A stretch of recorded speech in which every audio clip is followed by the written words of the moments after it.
रामचंद्र शुक्ल हमारे लिए कितने इम्पोर्टेंट हैं साहित्य के, जिनको हम क्या कहते हैं, बाबा कहते हैं। तो बाबा रामचंद्र शुक्ल जी के 100 महत्वपूर्ण कथन हम यहाँ पर देखने वाले हैं, जो आपकी हर एक परीक्षा के लिए बहुत ही ज़्यादा इम्पोर्टेंट रहेंगे। ठीक है, तो बिना देर किए हम चलते हैं अपनी क्लास की तरफ और यहाँ पर सभी इम्पोर्टेंट कथन हैं। आप चाहे तो कॉपी पेन लेकर के बैठिए, चाहे तो आप टेलीग्राम चैनल ज्वाइन कर लीजिए, पीडीएफ वहाँ पर भी आपको मिल जाएगी।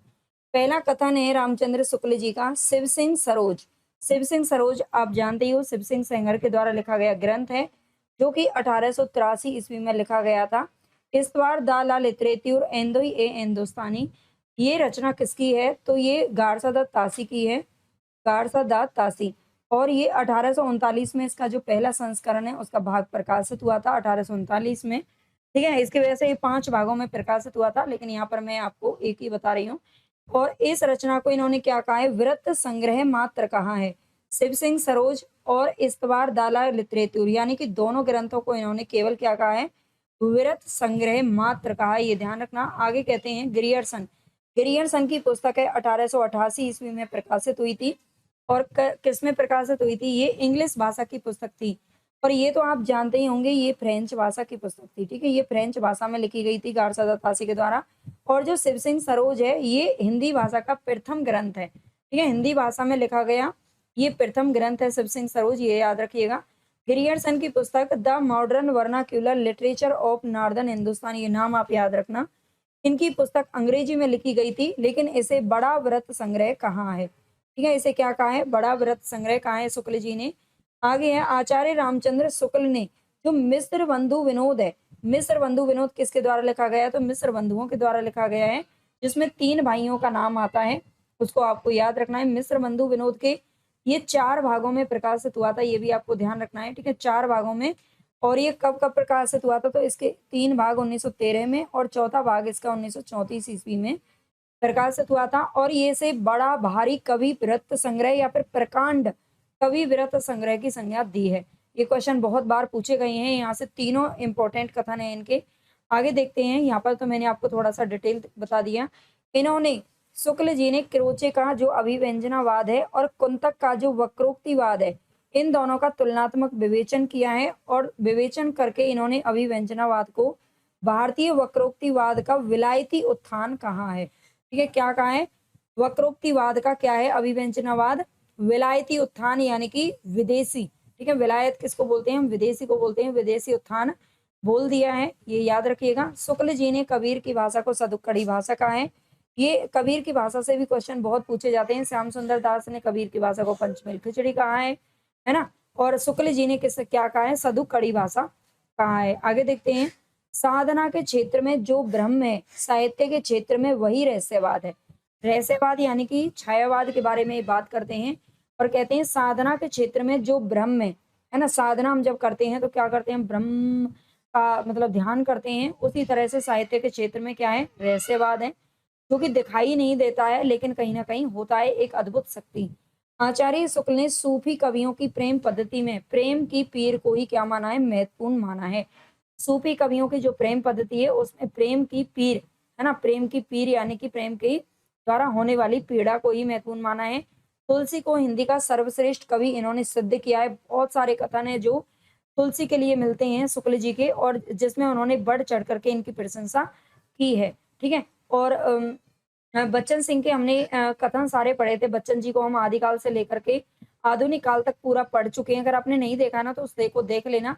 यहाँ पर मैं इसलिए बता रही हूँ कि बच्चन सिंह जी कहते हैं कि जो शुक्ल जी है ना, वो तुलसी में ही उलझे रहे, है ना। कहने का मतलब मेरा कुछ और है, लेकिन उन्होंने उस तरीके से नहीं कहा था। केवल तुलसी में ही इतना उलझे रहे कि वो कबीर की जो महानता थी उसको देख ही नहीं पाए, है ना। कबीर तुलसी से ऊपर वो उठ ही नहीं पाए।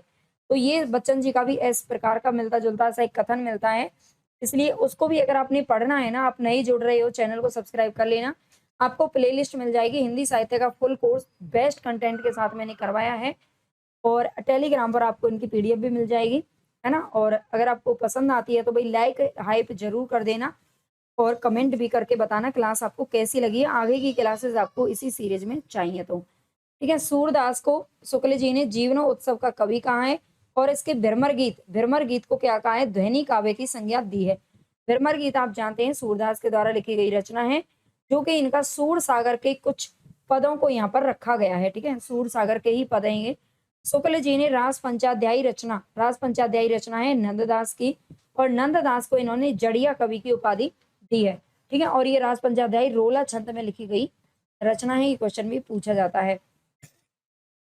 आगे है, शुक्ल जी ने पद्मावती में रतन सेन द्वारा पद्मावती को प्राप्त करने की इच्छा को प्रेम ना कह करके रूप लोभ की संज्ञा दी है। ठीक है, ये याद रखना है, रतन सेन द्वारा ये पद्मावती के बारे में बात करते हैं।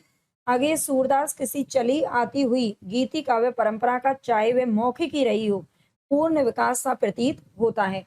ठीक है, सूरदास किसी चली आती हुई गीति काव्य परंपरा का चाहे वे मौखिक ही रही हो पूर्ण विकास सा प्रतीत होता है, ऐसा शुक्ल जी का कथन है। आगे है, सूरदास की भक्ति का मेरुदंड है पुष्टि मार्ग है। वैसे पुष्टि मार्ग है, पुष्टि मार्ग की जो स्थापना है वो किसने की थी? तो वल्लभाचार्य ने की थी। और वल्लभाचार्य कौन थे? इनके गुरु थे। कौन थे? गुरु थे वल्लभाचार्य, जिन्होंने पुष्टि मार्ग की स्थापना की थी। ठीक है, तो पुष्टि मार्ग ये बताया है, इनकी भक्ति का मेरुदंड शुक्ल जी ने। आचार्य शुक्ल और डॉक्टर राम कुमार वर्मा ने विद्यापति को शुद्ध श्रृंगारी कवि माना है। ठीक है, इन्होंने माना है कि ये बिल्कुल श्रृंगारी कवि करते हैं। इनके जो रास लीलाओं की रचना इन्होंने की है शुक्ल इन्होंने विद्यापति ने, उसको शुक्ल जी ने कुछ अच्छा नहीं कहा है उसके बारे में। घनानंद को लाक्षणिक मूर्तिमत्ता और प्रयोग वैचित्र्य का कवि तथा साक्षात रस मूर्ति का कवि भी बताया है। हिंदी में लक्षण, थोड़ा सा मैं स्लो बोलने की कोशिश करती हूँ अब, क्योंकि कमेंट मिले हैं मुझे 2-3 की मेमा बहुत फास्ट पढ़ाती हैं, समझ में नहीं आता। चलिए ठीक है, हम थोड़ा सा स्लो करते हैं। मुझे शुरू में जब मैं क्लास स्टार्ट करती हूँ तो मुझे याद नहीं रहता है ना। हिंदी में लक्षण ग्रंथों की परिपाटी पर रचना करने वाले जो सैकड़ों कवि हुए हैं, है ना। हिंदी में लक्षण ग्रंथों का मतलब है जो रीतिबद्ध से संबंधित है। ठीक है, सॉरी, छोटी की मात्रा आएगी। ठीक है, रीतिबद्ध से जो संबंधित रीतिबद्ध जो कवि हैं वो करते हैं लक्षण ग्रंथों की रचना। और लक्षण ग्रंथों की परिपाटी पर रचना करने वाले जो सैकड़ों कवि हो, वे सबके सब आचार्य कोटि में नहीं आते, वे केवल कवि ही हैं। केवल ये देव को आचार्य मानते हैं, केशव दास को आचार्य मानते हैं ना, कुछ कोई आचार्य मानते हैं, सभी आचार्य कोटि में नहीं आ सकते, ऐसा शुक्ल जी का मानना है।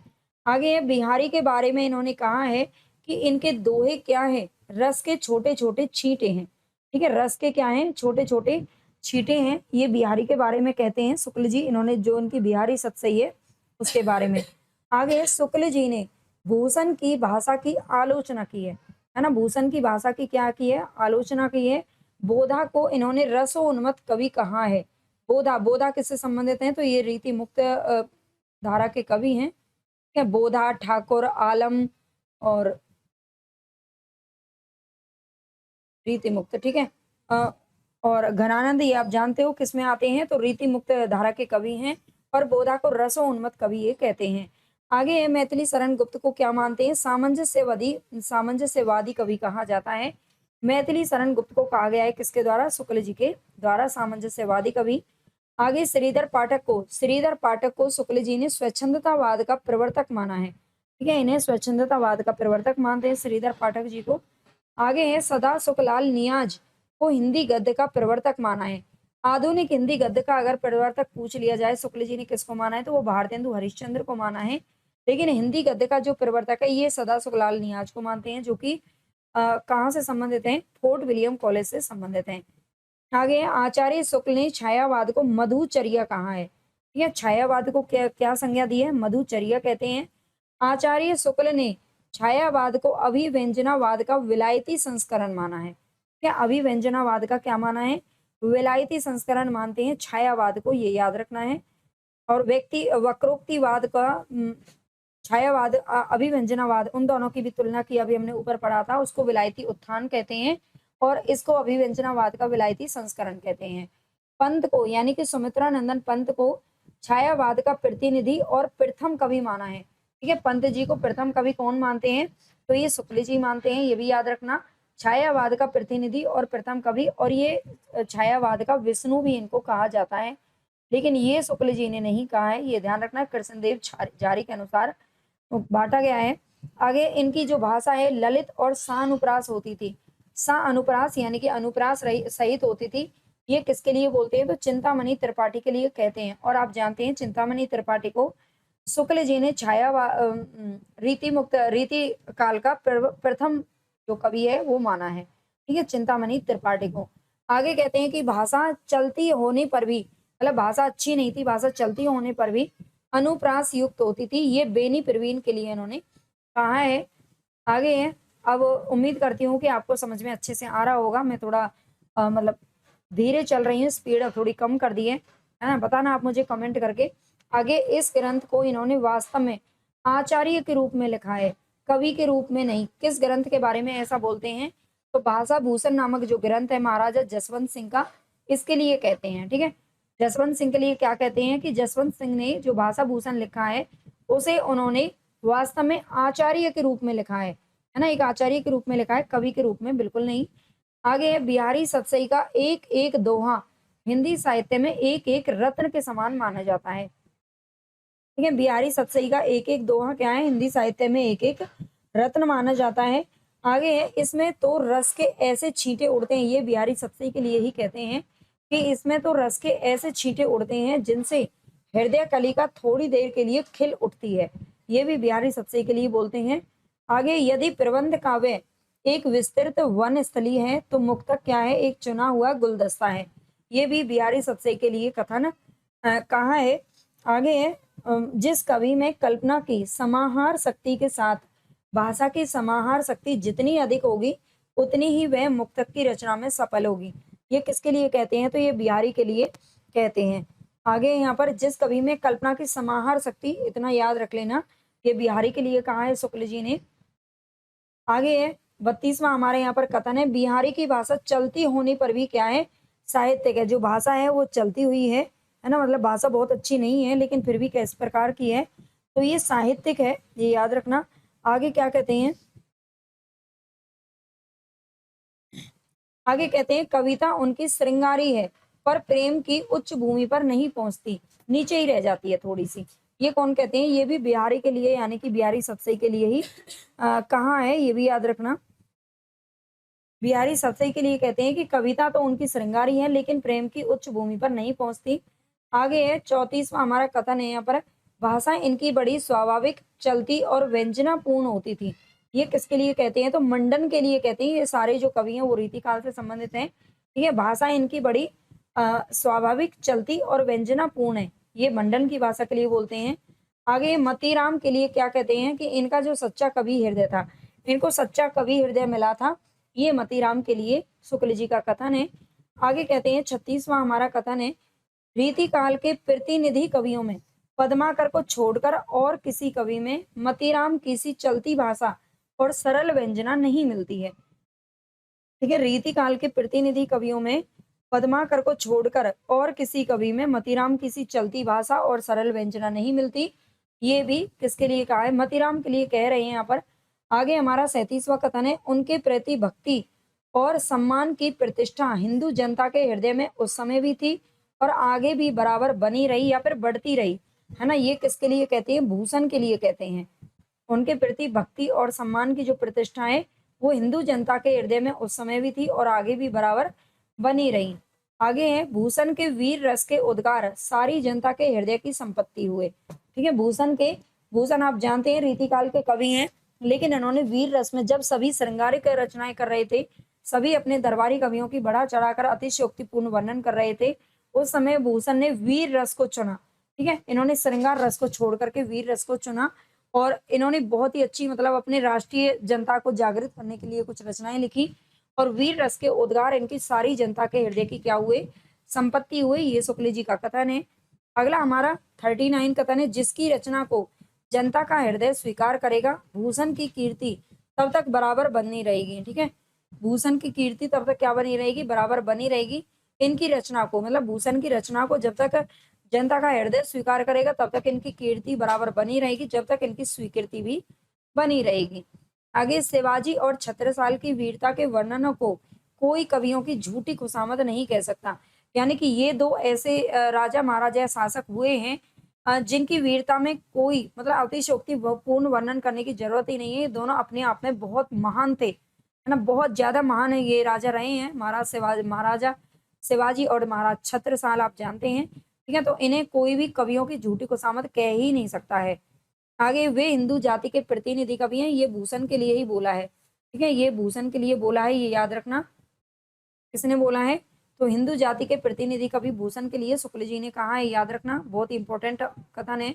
आगे है छंद शास्त्र पर इनका सा विशद निरूपण और किसी कवि ने नहीं किया है, ये सुखदेव मिश्र के लिए कहा गया है, ठीक है। छंद शास्त्र पर इनका सा विशद निरूपण और किसी कवि ने नहीं किया, ये सुखदेव मिश्र के लिए कहते हैं। अगला है ये आचार्य और कवि दोनों रूपों में हमारे सामने आते हैं। मैंने अभी आपको बताया था, ये देव को, केशव दास को, तीन चार ऐसे आचार्य हैं जिनको देव, कवि और आचार्य दोनों रूपों में मानते हैं, ठीक है। तो ये देव के लिए इन्होंने कहा है कि आचार्य और कवि दोनों रूपों में हमारे सामने आते हैं। अगला कथन है हमारे यहाँ पर 44वां, कवित्व शक्ति और मौलिकता देव में खूब थी, पर उनके सम्यक स्फूर्ण में उनकी रुचि विशेष प्राय बाधक हुई है, ये भी उन्होंने देव के लिए ही कहा है कि कवित्व शक्ति और मौलिकता देव में खूब थी, लेकिन उनके सम्यक स्फूर्ण में उनकी रुचि क्या है, विशेष प्राय बाधक हुई है। रुचि विशेष मतलब रुचि उनकी कुछ और थी और उनके लिखने में क्या है, ये बाधक बनी है। आगे रीति काल के कवियों में ये बड़े ही प्रगल्भ और प्रतिभा संपन्न कवि थे, इसमें कोई संदेह नहीं है, ये भी इन्होंने देव के लिए ही कहा है। रीति काल के कवियों में ये बड़े ही क्या है, प्रगल्भ और प्रतिभा संपन्न कवि थे।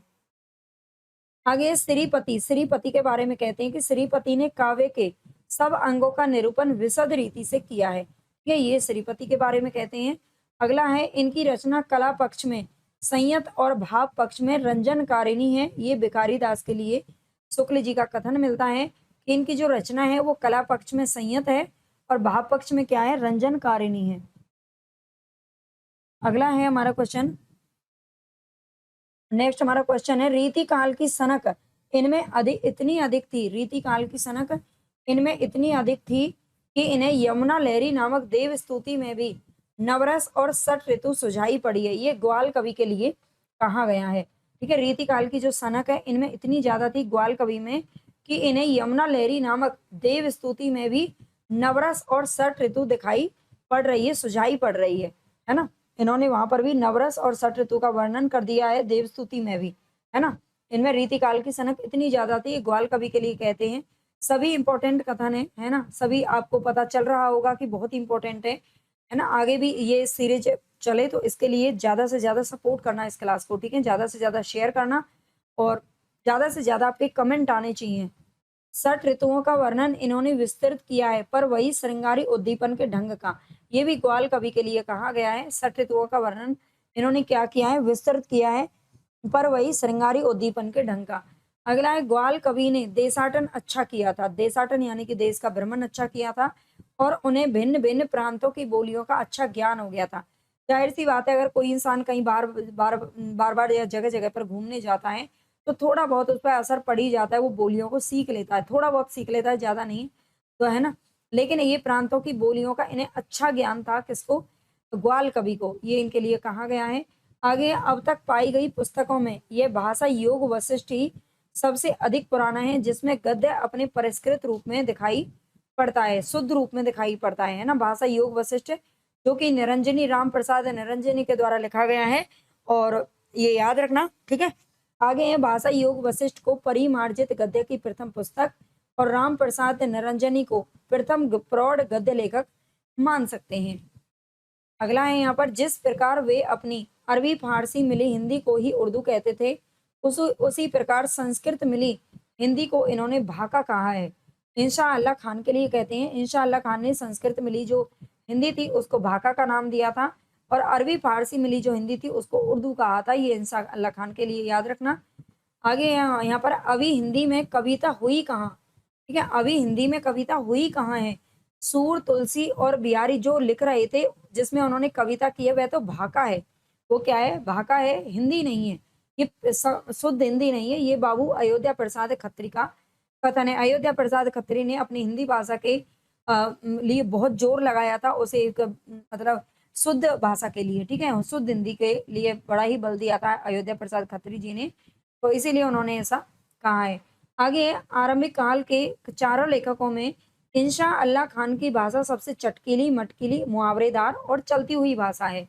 ठीक है, ये चारों लेखकों में किसकी बात कर रहे हैं तो आप समझ गए होंगे, सदा सुखलाल है, लल्लूलाल है, ठीक है, और इंशाअल्लाह खान का नाम आता है, और यहाँ पर जॉन गिलक्राइस्ट उसके प्राचार्य थे। तो ये 3-4 नाम आते हैं, है ना, इनको याद रखना। आगे असली हिंदी का नमूना लेकर उस समय राजा लक्ष्मण सिंह ही आगे बढ़े थे। राजा लक्ष्मण सिंह ने भी संस्कृत निष्ठ हिंदी के लिए जोर लगाया था, ठीक है, उन्होंने भी बल दिया था संस्कृत निष्ठ हिंदी के प्रयोग पर या फिर शुद्ध भाषा पर, शुद्ध हिंदी भाषा पर।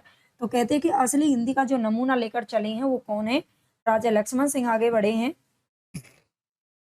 57वां हमारे यहाँ पर कथन है, इससे भी बड़ा काम उन्होंने यह किया कि साहित्य को नवीन मार्ग दिखाया और वे उसे शिक्षित जनता के सहचर्य में ले आए। ये भारतेंदु हरिश्चंद्र के लिए शुक्ल जी का कथन है, ठीक है। इससे भी बड़ा काम भारतेंदु हरिश्चंद्र ने ये किया कि साहित्य को नवीन मार्ग दिखाया और क्या हुए, शिक्षित जनता के सहचर्य में ले आए। अगला है प्रेमगन में, यानी कि बद्री नारायण प्रेमगन जो कि भारतेंदु मंडल के कवि थे। प्रेमगन में पुरानी परंपरा का निर्वाह अधिक दिखाई पड़ता है। यहाँ पुरानी परंपरा से मतलब किससे है, तो ये भाषा से है।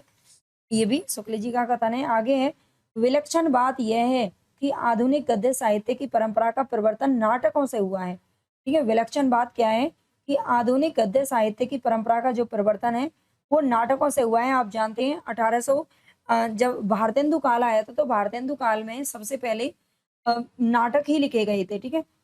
जैसे शुक्ल जी जैसे भारतेंदु हरिश्चंद्र जी हैं, उन्होंने सबसे पहले नाटकों की शुरुआत की थी। तो यहाँ पर आधुनिक गद्य साहित्य की परंपरा का परिवर्तन नाटकों से हुआ माना गया है। आगे अंग्रेजी ढंग का मौलिक उपन्यास पहले पहले हिंदी में लाला श्रीनिवास दास जी का परीक्षा गुरु निकला था, ठीक है। परीक्षा गुरु आप जानते हैं 1882 ईस्वी में प्रकाशित हुआ था और शुक्ल जी ने इसे अंग्रेजी ढंग का पहला मौलिक उपन्यास माना है जो कि लाला श्रीनिवास दास जी का है। आगे भारतेंदु हरिश्चंद्र की भाषा को इन्होंने हरिश्चंद्री हिंदी कहा है, ठीक है। भारतेंदु हरिश्चंद्र की भाषा को क्या कहते हैं, हरिश्चंद्री हिंदी कहते हैं। आगे वे सिद्ध वाणी के अत्यंत सरल कवि हृदय थे, सरल हृदय कवि थे, ठीक है। वे सिद्ध वाणी के अत्यंत सरल हृदय कवि थे। ये भी इन्होंने किसके लिए कहा है, तो भारतेंदु हरिश्चंद्र के लिए कहते हैं। अगला कथन है हमारे यहाँ पर, उम्मीद करती हूँ कि जो मेरी अब स्पीड है वो आपको सही लग रही होगी। एक्चुअली मुझे ना थोड़ा मतलब हर काम को थोड़ा जल्दी करने की आदत है ना, मतलब पता नहीं अब अपने आप में मुझे ऐसा लग रहा है कि मैं पढ़ रही हूँ या क्या कर रही हूँ, पढ़ा नहीं रही हूँ, है ना। लेकिन कोई बात नहीं, कुछ बच्चों का कमेंट था, 2-3 बच्चों का था, तो इसलिए ठीक है। जिसको ज़्यादा स्पीड में देखना है तो वो भैया स्पीड बढ़ा लेना, और क्या करेंगे। वैसे समझ में तो देखो इसी तरह से आता है, लेकिन वो मैं भूल जाती हूँ, हर क्लास को जब शुरू करती हूँ ना तो मैं भूल जाती हूँ। अपनी सर्वतोन्मुखी प्रतिभा के बल से एक ओर तो वे पद्माकर द्विजदेव की परंपरा में दिखाई पड़ते थे, ठीक है, दिखाई पड़ते थे।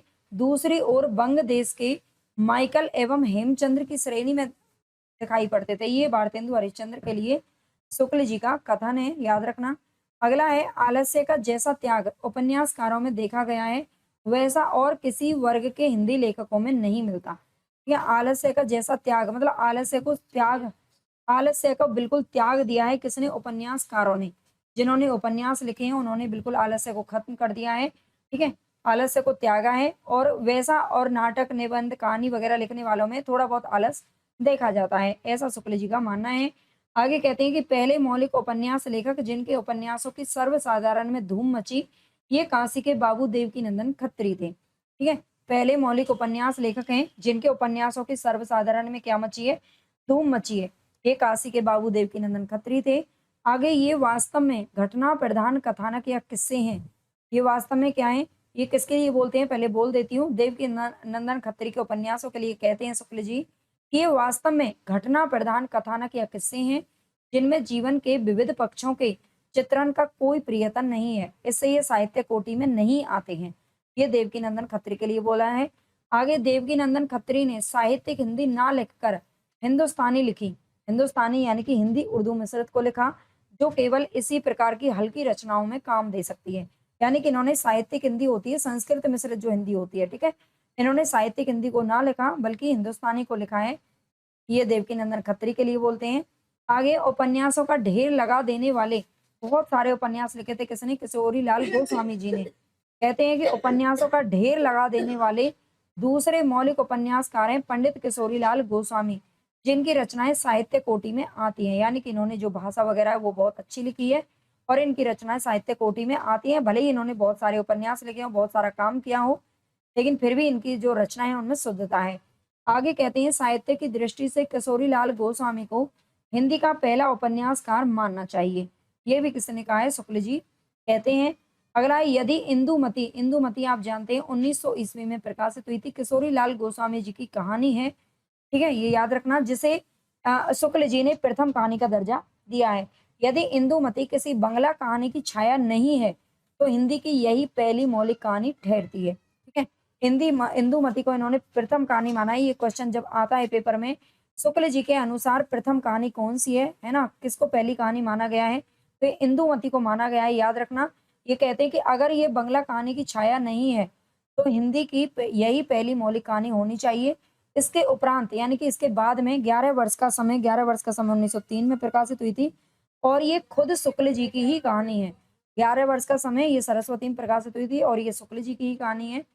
11 वर्ष का समय। फिर दुलाई वाली 1907 ईस्वी में प्रकाशित हुई थी, ये बंग महिला की कहानी है, इसका नंबर आता है, ये ऐसा शुक्ल जी का मानना है। आगे यदि गद्य कवियों या लेखकों की कसौटी है तो निबंध किसकी है? गद्य की कसौटी है। यानी कि निबंध को इन्होंने सबसे अच्छा गद्य रूप में माना है, सबसे अच्छी गद्य कला माना है किसको? निबंध को। और आप जानते हैं शुक्ल जी ने नाटक उपन्यास वगैरह नहीं लिखे, इन्होंने सबसे ज्यादा निबंध ही लिखे हैं शुक्ल जी को, ठीक है। हमने सारा हिंदी साहित्य पढ़ लिया लेकिन अभी तक शुक्ल जी को पढ़ा नहीं है क्योंकि निबंध नहीं पढ़े हैं। कोशिश करूंगी 1-2 दिन में निबंध की क्लास में लेके आऊं। अगला है भाषा की पूर्ण शक्ति का विकास निबंधों में ही सबसे अधिक संभव होता है, ठीक है। भाषा की पूर्ण शक्ति का जो विकास है वो निबंधों में ही सबसे अधिक संभव होता है, ये भी शुक्ल जी का मानना है। आगे है आचार्य शुक्ल ने उसने कहा था कहानी, उसने कहा था कहानी किसकी है? चंद्रधर शर्मा गुलेरी जी की है, जो कि 1915 ईस्वी में प्रकाशित हुई थी सरस्वती पत्रिका में। इसे हिंदी की क्या माना है? अद्वितीय कहानी माना है, ठीक है। आचार्य शुक्ल ने उसने कहा था, जो चंद्रधर शर्मा गुलेरी की कहानी है, इसको हिंदी की अद्वितीय कहानी बताया है। अगला है इसके पक्के यथार्थवाद के बीच सुरुचि की चरम मर्यादा के भीतर भावुकता का चरम उत्कर्ष अत्यंत निपुणता के साथ संपुटित होता है। घटना इसकी ऐसी है जैसे बराबर हुआ करती है, पर उसमें भीतर से प्रेम का एक स्वर्गीय स्वरूप झांक रहा है। केवल झांक रहा है, निर्लजता के साथ पुकार या करहा नहीं रहा है। इसकी घटनाएं ही बोल रही हैं, पात्रों के बोलने की कोई जरूरत नहीं है या अपेक्षा नहीं है। ये उसने कहा था कहानी के लिए इन्होंने ये लंबा चौड़ा सा कथन लिखा है, लेकिन बहुत ज्यादा मोस्ट इंपॉर्टेंट ये कथन है, इसको जरूर याद रख लेना, पूछा जा चुका है ना। इतना लंबा चौड़ा भले ही ना पूछा जाए, यहाँ से पूछा जाता है इसके भीतर से घटना इसकी ऐसी है जैसे बराबर हुआ करती है, पर उसमें भीतर से प्रेम का एक स्वर्गीय स्वरूप झांक रहा है, ये याद रखना, ठीक है। अगला है आचार्य शुक्ल ने महावीर प्रसाद द्विवेदी के लेखों को बातों का संग्रह कहा है, ठीक है, मोस्ट इंपॉर्टेंट है। आचार्य शुक्ल जी ने महावीर प्रसाद द्विवेदी, जो कि द्विवेदी युग के प्रवर्तक माने जाते हैं, प्रतिनिधि कवि माने जाते हैं, इन्हीं के नाम पर द्विवेदी युग रखा गया था, द्विवेदी युग का नामकरण हुआ था, ठीक है। बातों का संग्रह कहा है, इनके लेखों को याद रखना। आगे द्विवेदी जी के लेखों को पढ़ने से ऐसा जान पड़ता है कि लेखक बहुत मोटी अकल के पाठकों के लिए लिख रहा है, ठीक है। द्विवेदी जी के लेखों को पढ़ने से ऐसा लगता है कि वो लेखक है जो बहुत मोटी अकल, यानी कि जिनके पास बुद्धि कम है, उनके लिए लिख रहे हैं, ऐसा कहा है इन्होंने। आगे है पंडित गोविंद नारायण मिश्र के गद्य को समास अनुप्रास में गुथे शब्द गुच्छों का एक अटाला समझिए। पंडित गोविंद नारायण मिश्र जी का जो गद्य है उसको समास अनुप्रास में गुथे हुए शब्द गुच्छों का एक अटाला समझनी है, ऐसा शुक्ल जी ने माना है। आगे कहते हैं कि पंडित जगन्नाथ प्रसाद चतुर्वेदी के अधिकांश भाषण मात्र हैं, ठीक है। पंडित जगन्नाथ प्रसाद चतुर्वेदी के अधिकांश जो भाषण है वो कैसे हैं? अधिकांश भाषण मात्र हैं, स्थायी विषयों पर लिखे हुए निबंध नहीं है। यानी कि इनके जो पंडित जगन्नाथ प्रसाद चतुर्वेदी के जो निबंध है उनको केवल भाषण मात्र की संज्ञा दी है, किसने? शुक्ल जी ने। आगे यह बेधड़क कहा जा सकता है कि शैली की जो विशिष्टता, यहाँ पर आप ध्यान दीजिए, यहाँ पर क्या लिखा हुआ है? पंडित जगन्नाथ प्रसाद चतुर्वेदी के अधिकांश भाषण मात्र हैं, स्थायी विषयों पर, ये बोलते हैं, अभी क्लास ले रही हूँ। यह जगन्नाथ प्रसाद चतुर्वेदी के अधिकांश भाषण मात्र हैं, स्थायी विषयों पर, यानी कि इन्होंने जो निबंध लिखे हैं ना वो भाषणों को ही इन्होंने निबंधों में लिख दिया है। जैसे कि आपने देखा होगा भारतेंदु हरिश्चंद्र ने भारत वर्षोन्नति कैसे हो सकती है, उसको भी उन्होंने पहले भाषण दिया था और उसको भाषण को उन्होंने निबंध में प्रकाशित करवा दिया। ठीक है? तो यहाँ पर भी यही कहते हैं कि इनके अधिकांश भाषण मात्र हैं, भाषणों को इन्होंने निबंध में छपवाया है, स्थायी विषयों पर नहीं लिखे गए हैं। अगर आगे कहते हैं कि ये बेधड़क कहा जा सकता है कि शैली की जो विशिष्टता और अर्थ गर्भित वक्रता गुलेरी जी में मिलती है और किसी लेखक में नहीं मिलती है। आगे समालोचना के 2 प्रधान वर्ग होते हैं, निर्णयात्मक और व्याख्यात्मक। ठीक है? समालोचना के 2 प्रधान वर्ग होते हैं, निर्णयात्मक और व्याख्यात्मक। आगे इन पुस्तकों को एक मोहल्ले में फैली बातों से दूसरे मोहल्ले वालों को कुछ परिचित कराने के प्रयत्न के रूप में समझना चाहिए, स्वतंत्र समालोचना के रूप में नहीं। ये महावीर प्रसाद द्विवेदी की आलोचनात्मक पुस्तकों के लिए कहा गया है। ठीक है? इन पुस्तकों को एक मोहल्ले में फैली बातों से दूसरे मोहल्ले वालों को कुछ परिचित कराने के प्रयत्न के रूप में समझना चाहिए, बस। स्वतंत्र समालोचना के रूप में नहीं। ये महावीर प्रसाद द्विवेदी जी की यहाँ पर थोड़ी सी इन्होंने मतलब तारीफ कर दी है, कुछ ज्यादा ही। आगे देखते हैं, आपको ये क्लास कैसी लगी है मुझे कमेंट करके जरूर बताना, ताकि मुझे अच्छे से मोटिवेशन मिले और मैं अगली क्लास इससे भी अच्छी बेस्ट बनाने की कोशिश करूं। ठीक है? क्योंकि इतने सारे कथन निकालने में बनाने में कितना समय लगता है, कितनी मेहनत लगती है, शायद ही कोई बच्चा समझ सकता है। कुछ बच्चे समझते हैं, जो कमेंट करते हैं बहुत प्यारे-प्यारे से, है ना? वैसे ही कर देना, अच्छा लगता है, खुशी होती है और कुछ नहीं है। मतलब जो नींद है ना वो कम हो जाती है और जो मतलब मेहनत है ना वो बढ़ जाती है आपके प्यारे-प्यारे कमेंट देख कर के। यद्यपि द्विवेदी जी ने हिंदी के बड़े-बड़े कवियों को लेकर गंभीर साहित्य समीक्षा का स्थायी साहित्य नहीं प्रस्तुत किया, पर नई निकली पुस्तकों की भाषा आदि की खरी आलोचना करके, ये इम्पोर्टेंट कथन है, छोड़ना मत, स्किप मत करना आप कोई भी कथन। ठीक है? यदि द्विवेदी जी ने हिंदी के बड़े-बड़े कवियों को लेकर गंभीर साहित्य समीक्षा का मतलब इन्होंने कोई साहित्य समीक्षा वगैरह कोई अच्छी नहीं लिखी। इनकी आलोचनात्मक जो पुस्तकें वो भले ही अच्छी नहीं थी, लेकिन इन्होंने जो नई पुस्तकें जो निकल रही थी, उन पुस्तकों की भाषा को इन्होंने आलोचना बहुत अच्छी की, है ना? इससे इन्होंने हिंदी साहित्य का पर बड़ा ही भारी उपकार किया है ना? इन्होंने हिंदी साहित्य की भाषा को ज़रूर सुधारा है, ये द्विवेदी जी के लिए बोलते हैं।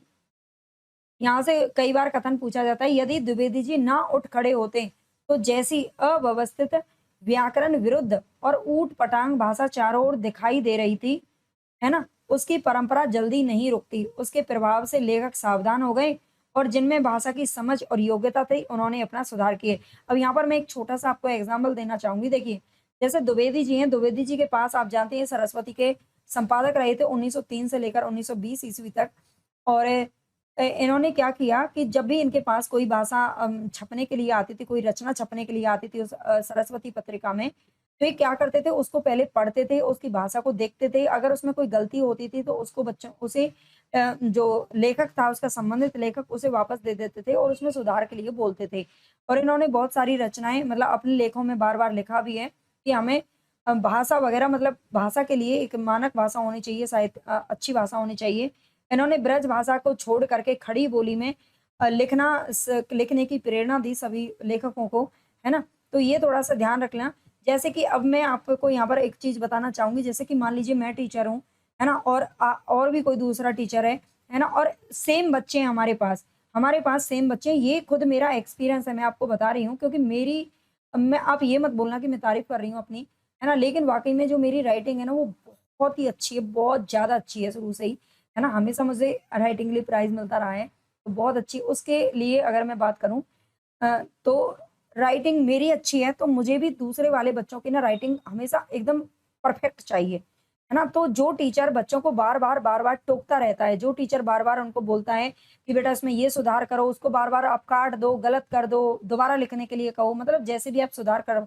अगर बार-बार आप टोकेंगे ना तो बच्चे सुधार कर लेंगे और वही बच्चे अगर कोई दूसरा टीचर उन्हें पढ़ा रहा है, अगर वो उनकी भाषा को लेकर नहीं टोक रहा है, उनकी राइटिंग को लिए कुछ नहीं बोल रहा है ना? तो वो उनकी राइटिंग बहुत गंदी करेंगे वही बच्चे और जो उनको टोक रहा है ना, उनकी राइटिंग बहुत अच्छी करेंगे। ये मेरा खुद का एक्सपीरियंस है। अगर आप भी कभी टीचर बनते हो, मतलब आप सब टीचर ही हो, है ना? मैं ये कह रही हूँ आप सब शिक्षक ही हो जो पढ़ रहे हो, है ना? चाहे पढ़ रहे हो या पढ़ा रहे हो, लेकिन आप कभी इस चीज़ को ना आगे ज़रूर करना। अगर आप बार-बार किसी को टोकोगे, वही महावीर प्रसाद द्विवेदी जी ने किया। उन्होंने बार-बार लेखकों को रोका-टोका और उन्होंने एक अच्छी मानक भाषा का उत्पादन कर दिया एक तरीके से, ठीक है? तो ये चीज़ यहाँ पर आप ध्यान रखना। आगे प्रसाद जी ने अपना क्षेत्र प्राचीन हिंदू काल के भीतर चुना। ठीक है? प्रसाद यानी कि जयशंकर प्रसाद की बातें हो रही हैं। जयशंकर प्रसाद ने जो रचनाएं लिखी हैं, उन्होंने प्राचीन हिंदू काल यानी कि ऐतिहासिक रचनाओं के आधार पर ऐतिहासिक काल को ध्यान में रखते हुए उन्होंने रचनाएं लिखी हैं, ज्यादातर हिंदू काल के भीतर। लेकिन जो हरिकृष्ण प्रेमी थे, उन्होंने मुस्लिम काल के भीतर के क्षेत्र को चुना है। प्रसाद के नाटकों में स्कंदगुप्त श्रेष्ठ है और प्रेमी के नाटकों में रक्षाबंधन श्रेष्ठ है। यानी कि स्कंदगुप्त को शुक्ल जी ने क्या माना है, श्रेष्ठ नाटकों के तौर पर माना है, और प्रेमी के नाटकों में रक्षाबंधन को माना है। आगे कहते हैं कि केवल प्रोफेसर नगेंद्र की सुमित्रा नंदन पंत नामक जो पुस्तक है, वही एक ठिकाने की मिली है।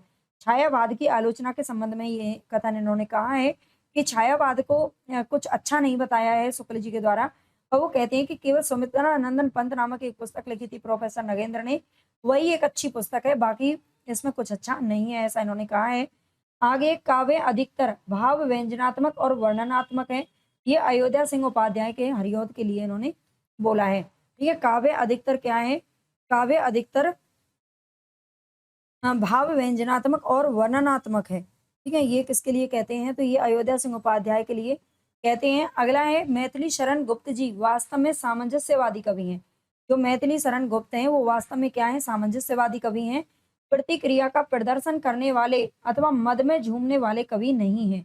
मैथिली शरण गुप्त के लिए बोलते हैं कि वो केवल प्रतिक्रिया का प्रदर्शन करने वाले, मद में झूमने वाले कवि नहीं है, है ना। आप जानते हैं मैथिली शरण गुप्त की हमने रचनाएं पढ़ी थी, भारत भारती को पढ़ा, जैसे हमने इनकी और भी बहुत सारी साकेत वगैरह रचना को पढ़ा। तो इन्होंने ना अपने देश को जागरूक करने के लिए, उस वक्त जैसे हमारा देश मतलब औपनिवेशिक था या फिर गुलाम, अगर हम कहें तो गुलाम था अंग्रेजों का, तो मैथिली शरण गुप्त ने उस समय पर क्या किया, मतलब राष्ट्रीय रचनाएं ज्यादा से ज्यादा लिखी, राष्ट्र को जागरूक करने की कोशिश किया, युवाओं को जगाने का प्रयास किया सबसे ज्यादा, है ना।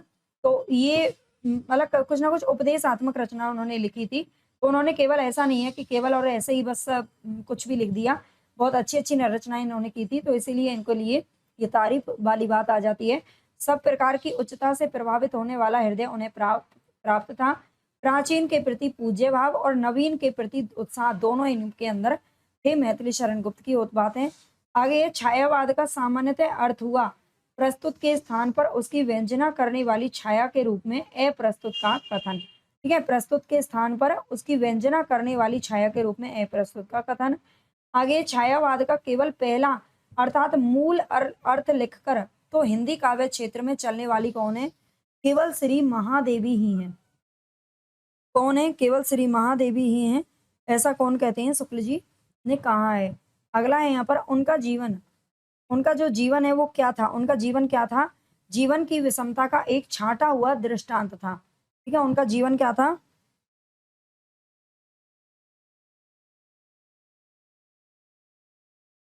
क्या कहते हैं, उनका जीवन क्या था, जीवन की विषमता का एक छांटा हुआ दृष्टांत था। ये पंडित सत्यनारायण कविरत्न के बारे में कहा है। आगे मतलब हर किसी के बारे में कुछ ना कुछ कहा ही है शुक्ल जी ने, है ना। इसीलिए इनकी जो पुस्तक है ना वो बहुत ज्यादा इंपॉर्टेंट हो जाती है। किसी को नहीं छोड़ा है, किसी को नहीं बख्शा है, चाहे किसी की बड़ाई हो चाहे किसी की बुराई हो। आगे हिंदी कविता की नई धारा का प्रवर्तक, इन्हीं को विशेषतः श्री मैथिली शरण गुप्त और श्री मुकुटधर पांडे को समझना चाहिए। ये छायावाद के विषय में कहते हैं। ठीक है, हिंदी ये मैथिली शरण गुप्त और श्री मुकुटधर पांडे को इन्होंने क्या माना है, हिंदी कविता की नई धारा, नई धारा किसको कहा है, छायावाद को कहा है ना। नीचे लिख रहा है, फिर मैं लिख देती हूँ, याद रखना, नई धारा छायावाद के बारे में। आगे छायावाद शब्द का प्रयोग रहस्यवाद तक ही ना रहकर काव्य शैली के संबंध में भी प्रतीकवाद या सिंबलिज्म के अर्थ में होने लगा। ठीक है, सिंबलिज्म के अर्थ में होने लगा, ये भी कहते हैं, प्रतीकवाद कहते हैं इसे। आचार्य शुक्ल ने छायावाद को चित्रभाषा या फिर अभिव्यंजना पद्धति बताया है। आगे छायावाद शब्द का प्रयोग दो अर्थों में समझना चाहिए। एक तो रहस्यवाद के अर्थ में, जहां उसका संबंध काव्य वस्तु से होता है, अर्थात जहां कवि उस अनंत और अज्ञात प्रियतम को आलंबन बनाकर अत्यंत चित्रमयी भाषा में प्रेम की अनेक प्रकार से व्यंजना करता है। छायावाद शब्द का दूसरा प्रयोग काव्य शैली या पद्धति विशेष की व्यापक अर्थ में है। आगे कहते हैं, आज हम यहाँ पर 100 ही कथनों को देखेंगे, है ना। वैसे कथन तो हमने काफी सारे लिए हैं, बट आज हम 100 को ही देखेंगे और फिर आगे हम 2-3 पार्ट में इसको करने की पूरा कोशिश करेंगे। ठीक है, पंत प्रसाद निराला इत्यादि और सब कवि प्रतीक पद्धति या चित्रभाषा शैली की दृष्टि से ही छायावादी कहलाए हैं। आगे अन्योक्ति पद्धति का अवलंबन भी छायावाद का एक विशेष लक्षण माना गया है शुक्ल जी के द्वारा। आगे कहते हैं छायावाद का चलन द्विवेदी काल की रूखी, आप जानते हैं द्विवेदी काल की एक सबसे बड़ी जो विशेषता मानी जाती है वो है इतिवृत्तात्मकता। ये शब्द आप याद रख लेना, है ना, बार बार पूछा जाता है ये शब्द। द्विवेदी काल की जो रूखी इतिवृत्तात्मकता थी उसकी प्रतिक्रिया के रूप में हुआ है। आगे लाक्षणिक और व्यंजनात्मक पद्धति का प्रगल्भ और प्रचुर विकास छायावाद की काव्य शैली की असली विशेषता है। लाक्षणिक और व्यंजनात्मक पद्धति का जो प्रगल्भ और प्रचुर विकास है वो छायावाद की काव्य शैली की असली विशेषता बताया है। छायावाद की प्रवृत्ति अधिकतर कैसी है, प्रेम गीतात्मक है, ठीक है, याद रखना। आगे है आचार्य शुक्ल ने जयशंकर प्रसाद की कृति है आंसू। आंसू आप जानते हैं 1925 में प्रकाशित हुई थी। आंसू को हम पूरा पढ़ चुके हैं क्योंकि हमारे यूजीसी नेट के सिलेबस में है। आंसू को श्रृंगारी क्या कहा है, वी प्रलंब कहा है, ठीक है। आंसू को 1925 में आया था इसका पहला संस्करण, दूसरा 1933 में। ज्ञानाश्रयी शाखा और प्रेमाश्रयी शाखा, इसका नामकरण भी आचार्य रामचंद्र शुक्ल की ही देन है ना। ज्ञानाश्रयी शाखा और प्रेमाश्रयी शाखा किसको कहा है, तो इन्होंने भक्ति काल को के रूप में को का यहाँ पर नामकरण किया है ना। आगे देखिए, यद्यपि यह छोटा है पर इसकी रचना बहुत सरस और हृदय ग्राहिणी है और कवि की भावुकता का परिचय देती है। ये सुदामा चरित है नरोत्तम दास जी का, इसके लिए कहते हैं। अच्छा, आज के लिए इतना ही काफी है। 100 हम शतक लगा चुके हैं। अगर आपको क्लास अच्छी लगी है तो ज्यादा से ज्यादा मुझे कमेंट मिलने चाहिए, ज्यादा से ज्यादा लाइक मिलने चाहिए, ज्यादा से ज्यादा हाइप मिलनी चाहिए, ठीक है। अगर आप सपोर्ट करोगे तो आपको बेहतरीन से बेहतरीन क्लास यहाँ पर आपको प्रोवाइड करवाई जा रही है ना। जो बच्चे लगातार पढ़ रहे हैं वो समझते होंगे और अच्छी है ना। और भी किसी टॉपिक पर आपको क्लास चाहिए तो आप मुझे मतलब कमेंट कर देना। वैसे तो मैंने बच्चन जी को पूरा पढ़ा दिया है, शुक्ल जी को मैंने वैसे तो बहुत बार अलग अलग माध्यम से पढ़ाया है, लेकिन यहाँ पर आज वन लाइनर के माध्यम से पढ़ा रही हूँ, ठीक है। और भी बहुत सारे हम वन लाइनर पर्सन कर चुके हैं और इसके अलावा हमने बहुत कुछ पढ़ लिया है। आप देख लेना एक बार प्लेलिस्ट, अगर चेक करेंगे तो बहुत सारे टीजीटी पीजीटी के फ्री टेस्ट सीरीज आपको पूरे मॉडल पेपर आपको यूट्यूब पर ही मिल जाएंगे, कहीं जाने की जरूरत नहीं है, जिसमें बहुत अच्छे प्रश्न करवाए गए हैं। और इसके अलावा यूजीसी नेट की भी हमारी क्लासेस लगातार चल ही रही हैं। उसका पेड बैच भी यानी कि केवल और केवल 499 रुपए में अगर आप जुड़ना चाहें तो यूजीसी नेट का क्रैश कोर्स हम लेकर के आए हैं। लेके तो नहीं आना चाहती थी लेकिन मैं यूट्यूब पर करवा नहीं पा रही हूँ इसलिए लेके आना पड़ा, ठीक है। केवल 499, इसमें हिंदी और पेपर फर्स्ट दोनों की क्लासेस आपको इसमें मिल जाएंगी। अगर आप जुड़ना चाहें तो जुड़ सकते हैं। हिंदी साहित्य के अगर आप नोट्स लेना चाहते हैं तो आप मुझे इस नंबर पर संपर्क कर सकते हैं। लेकिन मैं आपको बता दूं ये पीडीएफ में भी उपलब्ध है, पीडीएफ आप लेना चाहें तो आपको मिल जाएगी। और अगर आप अपने घर तक मंगवाना चाहेंगे तो इसकी फीस रहेगी 650 रुपये। अगर आपको सही लगे तो ही प्लीज कमेंट करना, ठीक है। ओके, धन्यवाद।